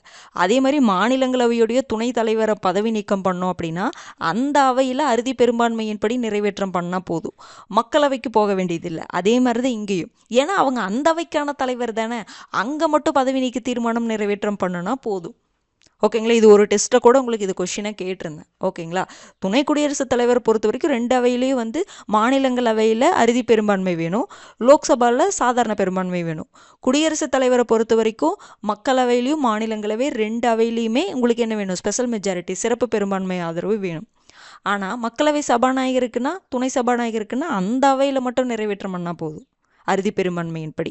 அதே மாதிரி இங்கேயும் அப்படிதான், மாநில சட்டமன்ற சபாநாயகர் துணை சபாநாயகர்னா அந்த அவையில் மட்டும் நிறைவேற்றம் பண்ணால் போதும். புரிஞ்சுதுங்களா? இப்போ அறுதி பெரும்பான்மை அப்படிங்கிறது உங்களுக்கு என்னன்னு புரிஞ்சிருக்கும்னு நினைக்கிறேன். அப்போ நீங்கள் இனிமேல் என்ன படித்தாலும் பெரும்பான்மைன்னு படித்தாவே அது என்ன பெரும்பான்மை அப்படிங்கிறத நீங்கள் பக்கத்தில் எழுதி வச்சுக்கணும். ஓகேங்களா? சரி, அடுத்தது பாருங்கள், சிறப்பு பெரும்பான்மை, ஸ்பெஷல் மெஜாரிட்டி. ஓகேங்களா? அதில் 3 டைப் இருக்குங்க. இதுதான் உங்களுக்கு மாறி மாறி கன்ஃபியூஸ் ஆகிற மாதிரி இருக்கும். சிறப்பு பெரும்பான்மைன்னா என்னென்னா இந்த 3மே சிறப்பு பெரும்பான்மை தான். இதில் 3 டைப் இருக்குது. ஃபஸ்ட்டு டைப் என்ன அப்படின்னா, அவையின் மொத்த உறுப்பினர்களின் பெரும்பான்மைன்னு என்ன, பாதிக்கு மேலே, 50%க்கு மேலே, மற்றும் அது கூட வருகை தந்து வாக்களிப்பவர்களில் 3/2 பங்கு உறுப்பினருடைய ஆதரவு தேவை. மொத்த உறுப்பினர்களில் பாதிக்கு மேலே சப்போர்ட் பண்ணணும். ஓகேங்களா? அது போக வருகை தந்து வாக்களித்தவங்களில் 3/2 பங்கு உறுப்பினர்களுடைய சப்போர்ட் கிடைக்கணும். இதுதான் என்னதுங்க, சிறப்பு பெரும்பான்மை. சிறப்பு பெரும்பான்மையில் டைப் 1ன்னு வச்சுக்கோங்க இதையே. அப்போ இந்த ஸ்பெஷல் மெஜாரிட்டி படி எதெல்லாம் நிறைவேற்றம் பண்ணாங்க, இந்த ஆர்டிக்கல் 368. ஓகேங்களா? இந்த அமெண்ட்மெண்ட் எல்லாம் பண்ணுறோம்ல, அரசியலமைப்பு திருத்த சட்டம்லாம் நம்ம பண்ணுறோம்ல. ஓகேங்களா? அதில் இந்த அரசியலமைப்பு திருத்த சட்டத்தில் ஏதாவது திருத்தம் பண்ணுறோம் அப்படின்னா இந்த மாதிரி மெஜாரிட்டி தேவைப்படும். ஓகேங்களா? இதை நம்ம பார்த்தோம், ஞாபகம் இருக்குங்களா? சிறப்பு பெரும்பான்மையின்படி எதெல்லாம் நிறைவேற்றம் பண்ணுவாங்க அப்படின்னு நம்ம பார்த்தோம், ஞாபகம் இருக்குங்களா? அது அடுத்தது பார்த்தீங்கன்னா, உச்சநீதிமன்ற நீதிபதிகளின் பதவி நீக்கம், உயர்நீதிமன்ற நீதிபதிகளின் பதவி நீக்கம், அவங்களுடைய தீர்மானத்தெல்லாம் வந்து அந்த பதவி நீக்க தீர்மானத்தை நிறைவேற்றுவதற்கு அந்த அவையுடைய, ஓகேங்களா, மெயினாக பாராளுமன்றத்தில் அந்த 2 அவையுடைய மொத்த உறுப்பினர்களின் பெரும்பான்மை ஆதரவு ப்ளஸ் வருகை தந்து வாக்களித்தவங்கள 3/2 பங்கு உறுப்பினர்களுடைய ஆதரவு கண்டிப்பாக தேவைப்படும். ஓகேங்களா? இன்னொன்று, இந்த அமெண்ட்மெண்ட்டை நம்ம பார்த்தோம். அதாவது இந்த அமெண்ட்மெண்ட்டுக்கு ஸ்பெஷல் மெஜாரிட்டி இங்கே கிடைச்சதுக்கப்புறம் மறுபடியும் மாநில சட்டமன்றத்துக்கு அனுப்புவோம், அது வேறு விஷயம். நீங்கள் படிச்சிருப்போம்ல, அந்த அமெண்ட்மெண்ட் ஆர்டிக்கல் 368 திருத்தணுன்னாவே நமக்கு ஸ்பெஷல் மெஜாரிட்டி ஃபஸ்ட்டு வேணும். சிறப்பு பெரும்பான்மை மக்களவை மாநிலங்களவையில் வேணும், அதுக்கப்புறம் மாநில சட்டமன்றத்துடைய ஒப்புதல் வேணும்னு நம்ம சொல்லி பார்த்துருப்போம். ஓகேங்களா? நீங்கள் மறுபடியும் எடுத்து அதை போய் பாருங்கள்.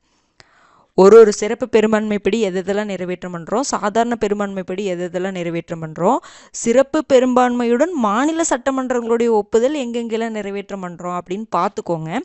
இந்த சட்டப்பிரிவு 300 நீங்கள் உடனே வந்து சட்டப்பிரிவு 368க்கு மாநில சட்டமன்ற ஒப்புதல் தேவையே அப்படின்னு நீங்கள் நினைக்கலாம். தேவை தான். நான் என்னென்னா நீங்கள் அங்கே ஸ்பெஷல் மெஜாரிட்டி அங்கே கொண்டு வரக்கு இந்த ஒரு கண்டிஷன் வேணும், இந்த டைப்பை தான் அங்கே யூஸ் பண்ணணும் அப்படின்னு நான் சொல்கிறேன். ஃபஸ்ட்டு பாராளுமன்றத்தில் அதை நிறைவேற்றம் பண்ணணும்ல, அதுக்கு இந்த கண்டிஷன் சாட்டிஸ்ஃபை பண்ணணும். அதுக்கப்புறம் தான் மாநில சட்டமன்றத்துக்கு அனுப்ப முடியும். ஓகேங்களா? இப்போ வந்து ஒரு எடுத்துக்காட்டுக்காக உங்களுக்கு நான் சொல்லிட்டு இருக்கேன். சிறப்பு பெரும்பான்மைன்னு எப்படி அங்கே வந்து அந்த இடத்துல ஆதரவு வரணும் அப்படின்னு சொல்லிட்டு இருக்கேன். ஓகேங்களா? அடுத்தது பாருங்க, ஃபர்ஸ்ட் டைப்பா. செகண்ட் டைப் பாருங்க, அவையின் மொத்த உறுப்பினர்களில் 2 பங்கு உறுப்பினர்களின் ஆதரவு. இங்கே என்னது, மொத்த உறுப்பினர்களின் பெரும்பான்மை பாதிக்கு மேலே, அது போக வருகை தந்து வாக்களிப்பவர்களில் 2 பங்கு. இன்னொரு டைப் என்னன்னா, மொத்த உறுப்பினர்களில் 2 பங்கு உறுப்பினர்கள் ஆதரவு இருந்தால் போதும். இது பார்த்தீங்கன்னா இந்த குடியரசுத் தலைவருடைய பதவி நீக்கம் இருக்குது பார்த்தீங்கன்னா, ஸ்பெஷல் மெஜாரிட்டியில் தான் நிறைவேற்றம் பண்ணுவோம். ஸ்பெஷல் மெஜாரிட்டி தான், அதுவும் ஸ்பெஷல் மெஜாரிட்டியில் இந்த டைப்பில் தான் ரிமூவ் பண்ணுவோம். 3/2 அந்த மொத்த உறுப்பினர்களில் 3/2 பங்கு உறுப்பினர்களுடைய ஆதரவுடன் குடியரசுத் தலைவரை என்ன பண்ணுவோம், பதவி நீக்கம் பண்ணலாம். நிறைவேற்றப்பட்டுச்சுன்னா 2 அவையிலையுமே, லோக்சபாலையும் நிறைவேற்றணும், ராஜ்யசபாலையும் அது நிறைவேற்றப்படணும். ஓகேங்களா? சரி, இன்னொரு டைப் என்னன்னா, அவைக்கு வருகை புரிந்து வாக்களித்தவர்களில் 2 பங்கு உறுப்பினர்களுடைய ஆதரவு தேவை. இதுக்கு வித்தியாசம் புரியுதுங்களா? இது மொத்த உறுப்பினர்களில் 2 பங்கு உறுப்பினர்கள். இது என்னது, வருகை புரிந்து வாக்களித்தவர்களில் 2 பங்கு உறுப்பினர்கள். அப்போ இதுக்கு வந்து இது அதிகமாக பார்த்தீங்கன்னா மாநிலங்களவை மட்டும்தான் யூஸ் பண்ணுவாங்க. ராஜ்யசபா மட்டும்தான் இந்த ஸ்பெஷல் மெஜாரிட்டியை யூஸ் பண்ணுறாங்க. எங்கெங்கே யூஸ் பண்ணுறாங்க? சட்டப்பிரிவு 312, சட்டப்பிரிவு 249. இது ஞாபகம் இருக்குங்களா? சட்டப்பிரிவு 312 என்னது, அகில இந்திய பணிகள் உருவாக்கம் பார்த்தோம்ல. அப்போ அதை உருவாக்கம் பண்ணுவதற்கு மாநிலங்களவை, ஏன்னா இது ராஜ்யசபாக்கு மட்டுமே இருக்கும் ஸ்பெஷல் ப்ரொவிஷன் இது. அப்போ மாநிலங்களவையுடைய சிறப்பு பெரும்பான்மை வேணும் அப்படின்னு தான் கொடுத்துருப்பாங்க. அப்போ மாநிலங்களவையுடைய சிறப்பு பெரும்பான்மையில் எந்த டைப்பு அப்படிங்கிறது நமக்கு தெரியணும்ல. அப்போ தான் பாருங்கள், வருகை புரிந்து வாக்களிப்பவர்களில் 2 பங்கு உறுப்பினர்கள் ஆதரவு கிடைச்சிச்சு அப்படின்னா ராஜ்யசபாவில் அகில இந்திய பணிகளை உருவாக்கம் பண்ணலாம். அதே மாதிரி சட்டப்பிரிவு 249 என்னதுங்க, அதாவது மாநில பட்டியலில் இருக்கக்கூடிய துறைகள் மீது சட்டம் இயற்றுவதற்கு மாநில அரசுக்கு தான் அதிகாரம் இருக்குது. ஆனால் மாநில பட்டியலில் இருக்கக்கூடிய ஒரு விஷயத்தில் சட்டம் இயற்றுவதற்கான அதிகாரத்தை யாருக்கு கொடுக்கலாம்? பார்லிமெண்ட்டுக்கு கொடுக்கலாம். அது எப்படி கொடுக்க முடியும்? ராஜ்யசபா, மாநிலங்களவை அங்கே இந்த தீர்மானத்தை, இந்த சிறப்பு பெரும்பான்மை, ஓகேங்களா, எப்படி வருகை புரிந்து வாக்களித்தவர்களில் 2 பங்கு உறுப்பினர்களுடைய சப்போர்ட்டு கிடைச்சிச்சு அப்படின்னா ராஜ்யசபா என்ன பண்ணலாம்? பாராளுமன்றத்துக்கு இந்த மாநில பட்டியலில் இருக்கக்கூடிய அதிகாரத்தை, அதில் சட்டம் இயற்றக்கூடிய அதிகாரத்தை பார்லிமெண்ட்டுக்கு கொடுக்கலாம். இதெல்லாம் நம்ம முன்னாடியே பார்த்தது. அப்போ இந்த ரெண்டும் எதில் வருது, எந்த டைப்பில்? சிறப்பு பெரும்பான்மை தான். சிறப்பு பெரும்பான்மையில் எந்த டைப்புன்னு பார்த்துக்கணும். அப்போ நமக்கு கன்ஃபியூஸ் ஆகுது. ஏன்னா ஒரு இடத்துல இப்படி கொடுத்துருப்பாங்க, சிறப்பு பெரும்பான்மைன்னு இந்த மாதிரி கொடுத்துருப்பாங்க. ஒரு இடத்துல பார்த்தா மொத்த உறுப்பினர்களில் 2 பங்கு உறுப்பினர்கள் சிறப்பு பெரும்பான்மைன்னு கொடுத்துருப்பாங்க. அப்போ ஒரு இடத்துல வருகை புரிந்து வாக்களித்தவர்களில் 2 பங்கு உறுப்பினர்களுடைய ஆதரவுன்னு கொடுத்துருப்பாங்க. அப்போ சிறப்பு பெரும்பான்மைனா என்னதாங்க அப்படின்னு நமக்கு கன்ஃபியூஸ் இருந்திருக்கும் கண்டிப்பாக. ஓகேங்களா? இருந்திருக்கணும் கண்டிப்பாக, அந்த குழப்பம் வந்திருக்கணும். ஓகேங்களா? அப்போ இதில் 3 டைப் இருக்குது. ஓகேங்களா? அப்போ 3 டைப் இருக்குது. அப்போ நம்ம படிக்கும் பொழுது தெரிஞ்சுக்கணும். அப்போ சிறப்பு பெரும்பான்மையா? அப்போ சிறப்பு பெரும்பான்மையில் எந்த டைப்பில் இவங்களை பதவி நீக்கம் பண்ணுறாங்க, இல்லைன்னா இந்த மசோதாவை கொண்டு வராங்க அப்படிங்கிறது தெரிஞ்சுக்கணும். ஓகேங்களா? அடுத்தது பாருங்கள், அவ்வளோதான். இப்போ இந்த 4 டைப் உங்களுக்கு புரிஞ்சிருக்குன்னு நினைக்கிறேன். சாதாரண பெரும்பான்மை அப்படின்னா வருகை தந்து வாக்களித்த உறுப்பினர்களில் பாதிக்கு மேலே. முழுமையான பெரும்பான்மை அப்படின்னா அவையின் மொத்த உறுப்பினர்களில் பாதிக்கு மேலே. அடுத்தது அறுதி பெரும்பான்மை அப்படின்னா அவையின் அறுதி எண்ணிக்கையில் 50% மேலே, இல்லைன்னா பாதிக்கு மேலே பெரும்பான்மை அப்படின்னு கூட கொடுக்கலாம். அடுத்தது சிறப்பு பெரும்பான்மை அப்படின்னா மொத்த உறுப்பினர்கள் 3 டைப் இருக்குது. ஒன்று என்னன்னா அவையின் மொத்த உறுப்பினர்களின் பெரும்பான்மை பாதிக்கு மேலே அப்படிங்கிற இடத்துல சில இடத்துல பெரும்பான்மைன்னு கூட கொடுக்கலாம். புரிஞ்சுதுங்களா? மொத்த உறுப்பினர்களின் பாதிக்கு மேலே, மொத்த உறுப்பினர்களுடைய 50%க்கு மேலே, மொத்த உறுப்பினர்களின் பெரும்பான்மை அப்படின்னாவே என்ன அர்த்தம்? 50க்கு மேலே, பாதிக்கு மேலே அப்படின்னு தான் அர்த்தம். புரிஞ்சுதுங்களா? பாதிக்கு மேல் மற்றும் வருகை தந்து வாக்களிப்பவர்களில் 2 பங்கு உறுப்பினர்கள். இது ஃபர்ஸ்ட் டைப்பு. இந்த ஃபர்ஸ்ட் டைப்பின் படி எதெல்லாம் பண்ணுறாங்கன்னு பார்த்துக்கணும். நிறைய இருக்கும். ஆனால் நம்ம இனிமேல் நம்ம நீங்கள் படிக்கிறீங்க, ஏதோ ஒன்று படிக்கிறீங்க, நம்ம முன்னாடி பார்த்த டாப்பிக்கவே பாருங்கள். அப்போ இங்கே பெரும்பான்மைன்னு கொடுத்துருக்கோம். ஒரு டைம் இங்கே வாங்க, இந்த இடத்துல வந்து பாருங்கள் எந்த பெரும்பான்மை படி இவங்களை பதவி நீக்கம் பண்ணியிருக்காங்க. ஓ ஃபர்ஸ்ட் டைப்பா, ஓ இது தேர்டு டைப்பா அப்படின்னு படித்தா நல்லா மனசில் நிற்கும். ஓகேங்களா. அடுத்தது பாருங்கள், செகண்ட் டைப் பார்த்தீங்கன்னா அவையின் மொத்த உறுப்பினர்களில் 2 பங்கு உறுப்பினர்களுடைய ஆதரவு. இன்னொரு டைப்பு அவைக்கு வருகை புரிந்து வாக்களித்தவர்களில் 2 பங்கு உறுப்பினர்களின் ஆதரவு. இந்த 3வது டைப் பார்த்தீங்கன்னா ராஜ்யசபாக்கு மட்டுமே இருக்கக்கூடிய 2 ஸ்பெஷல் ஆர்டிகல் 312 ஆர்டிகல் 249. இது ரெண்டுமே மாநிலங்களவைக்கு இருக்கக்கூடிய அதிகாரம் தான், நம்ம முன்னாடியே பார்த்தோம். ஓகேங்களா. அப்போ ஈஸியாக பார்த்துக்கலாம். இப்போ உங்களுக்கு நல்லா புரிஞ்சிருக்குன்னு நினைக்கிறேன். பெரும்பான்மைனா என்ன அப்படிங்கிறது நல்லாவே புரிஞ்சிருக்கும். இனி படிக்கும் பொழுது தெளிவாக படிச்சுக்கோங்க. புக்கில் வந்து பெரும்பான்மைன்னு கொடுத்துருந்தாங்கன்னா பக்கத்தில் அது என்ன டைப்பு அப்படின்னு நீங்கள் எழுதி வச்சுக்கோங்க. இப்போ உங்களுக்கு புரியும். புக்கில் கரெக்டாக தான் கொடுத்துருக்காங்க. ஓகேங்களா. இப்போ நல்லாவே புரியும். நல்லா படிங்க. கம்ப்ளீட் பண்ணிட்டேன்னு சொல்லிட்டு கமெண்ட் பண்ணுங்கள். ஓகேங்களா. ரெகுலராக வந்து பார்த்துட்டே வாங்க. இந்த சபாநாயகர், துணை சபாநாயகர், தலைவர், துணைத் தலைவர் இதெல்லாம் கன்ஃபியூஸ் ஆகாதுன்னு நினைக்கிறேன். ஏன்னா அதனுடைய வித்தியாசம்லாம் நான் முன்னாடியே சொல்லிட்டேன். அதை பார்க்காம இதை பார்த்தீங்கன்னா என்ன தலைவர் சேர்மனுங்கிறாங்க, டெப்யூட்டி சேர்மனுங்கிறாங்க, ஸ்பீக்கருங்கிறாங்க, டெப்யூட்டி ஸ்பீக்கருங்கிறாங்க, புரியலையே அப்படின்னு தான் நமக்கு தோணும். ஓகேங்களா. நீங்கள் அதனால் வந்து முன்னாடி பார்த்துட்டு வாங்க, பார்க்காம வராதிங்க. நான் திரும்ப சொல்கிறேன்னா, ஏன்னா அது மறுபடியும் நம்ம எக்ஸ்பிளைன் பண்ணோன்னு வச்சுக்கோங்களேன், மறுபடியும் அதுக்கு ஒரு 1/2 hour ஆகும். அப்போ நம்ம முன்னாடி அதுக்கு நம்ம எக்ஸ்பிளைன் பண்ணது அது வேஸ்ட்டாக போயிடும் இல்லைங்களா. இப்போ நம்ம மறுபடியும் பண்ணால் இனி வரக்கூடிய டாப்பிக்கை நம்மளால் சொல்ல முடியாமல் போயிடும்ல. திருப்பி அதையவே சபாநாயகர் இனி நிறைய இடத்துல வர்றாங்கன்னு வச்சுக்கோங்க. சபாநாயகர் சொல்லும் பொழுது மறுபடியும் ஃபஸ்ட்டு சொன்னதையே சொல்லிட்டு இருந்தோன்னு வச்சுக்கோங்களேன், நம்ம அடுத்த இதெல்லாம் எப்போ பார்க்கறது, மற்ற முக்கியமான பாயிண்ட்ஸ்லாம் நம்ம எப்போ பார்க்க முடியும். அதுக்காக தான் சொல்கிறேன். ஓகேங்களா. ரெகுலராக ஃபாலோ பண்ணிகிட்டே வாங்க. எக்காரணத்து கொண்டும் முன்ன பின்ன வந்தாலும் பரவாயில்ல, நீங்கள் போகிற பாதையில் போகிற பயணத்தை ஸ்டாப் பண்ணிடாதீங்க. ஓகேங்களா. சின்ன இதெல்லாம் வரும், சூழ்நிலைகள் மாறிக்கிட்டே இருக்கும். நமக்கு வந்து சின்ன கொஞ்சம் பிரேக்கெல்லாம் வரும். ஓகேங்களா. அப்போவும் நீங்கள் என்ன பண்ணிடாதீங்க, ஸ்டாப் பண்ணாமல் பார்த்துட்டே வாங்க, படிச்சுட்டே இருங்க. கண்டிப்பாக அதுக்கான ரிசல்ட் வந்து இப்போ நமக்கு வந்து தெரியாது. நம்மளுடைய உழைப்புக்கு அங்கீகாரம் இப்போ கிடைக்காது. அதனால் நமக்கு என்ன ஆகும் அப்படின்னா நம்ம டீமோட்டிவேட் ஆகும். அது கடைசியில் தானே கிடைக்கும், இப்போ கிடைக்காது. இப்போ நம்ம அந்த ப்ராசஸில் இருக்கும் பொழுது அதுக்கான அங்கீகாரம் நமக்கு கிடைக்காது, யாரும் கொடுக்கவும் மாட்டாங்க. அது கடைசியில் கிடைக்கிறதுனால நமக்கு இப்போ நம்ம டீமோட்டிவேட் ஆகிக்கிறோம். அப்பப்போ அன்னைக்கு நம்ம ஒர்க் பண்ணுறோன்னா அதுக்கான ரெகக்னிஷன் அன்னைக்கே கிடைச்சிது அப்படின்னா நமக்கு மோட்டிவேஷனாக இருக்கும். இது ப்ராக்டிக்கல் தானே. ஆனால் நமக்கு அது கிடைக்காது. அதனால தான் நம்ம டீமோட்டிவேட் ஆகிட்டே இருக்கோம். ஆனால் அது ஆகக்கூடாது. அதுக்காக நான் சொல்கிறேன். ஓகேங்களா. கடைசியில் கிடைக்கும், நல்லாவே கிடைக்கும், பெஸ்ட்டாகவே கிடைக்கும். அதனால் நீங்கள் வருத்தப்படாதீங்க. நம்மளால் சில டைமில் பார்த்தா ரொம்ப நேரம் வீடியோ லென்த்தாக போகும், நம்ம நோட்ஸ் எடுக்கிறதுக்கு ஒரு மாதிரி இருக்கும், டயர்டாகும். ஃபஸ்ட்டெல்லாம் இன்ட்ரெஸ்ட்டாக இருந்திருக்கும், அந்த நடுவில் பார்த்தீங்கன்னா அந்த இன்ட்ரெஸ்ட்லாம் சுத்தமாக போன மாதிரி இருக்கும். ஏன்னா நம்மளுடைய சுச்சுவேஷன் அந்த மாதிரி, நிறைய பொறுப்புகள் நம்ம வந்து எடுத்துகிட்டு பண்ணிகிட்டு இருக்கும் பொழுது அந்த மாதிரி ஆக தான் செய்யும். இருந்தாலும் அதை வந்து கடந்து வந்துடுங்க. ஓகேங்களா. கடந்து வந்துட்டு படிச்சுக்கிட்டே இருங்க. மறக்குது அப்படின்னாலும் பரவாயில்ல, திரும்ப படிச்சுட்டே வாங்க. ஓகேங்களா. மறந்தாலும் பரவாயில்ல, திரும்ப அதை படிச்சுட்டே வாங்க. ஈஸியாக வந்து நம்ம சக்ஸஸ் பண்ணிடலாம். அந்த கஷ்டமாக தான், எப்படி சொல்கிறது, நான் ஈஸியாக சொல்கிறது ஈஸி தானே எல்லாத்துக்குமே, நான் சொல்கிறது ஈஸியாக உங்களுக்கு நான் சொல்லிட்டேன். ஆனால் இது கஷ்டம்தான். ஆனால் இதுக்கான ரிசல்ட்டு நல்லாவே கிடைக்கும். நான் அதை தான் சொல்கிறேன், அந்த ரிசல்ட்டை தான் நம்ம இது பண்ணணும். நமக்கு ரிசல்ட்டு நல்லா கிடைக்கும். அப்போ நம்ம ரொம்ப சந்தோஷமாக இருக்க போகிறோம். இன்றைக்கி எவ்வளோ கஷ்டப்படுறோமோ அந்த கஷ்டத்தெல்லாம் விட மேலே, ஒரு மடங்கு மேலே அப்போ நம்ம சந்தோஷமாக இருப்போம். நம்மளை சுற்றி இருக்கவங்க சந்தோஷமாக இருப்பாங்க.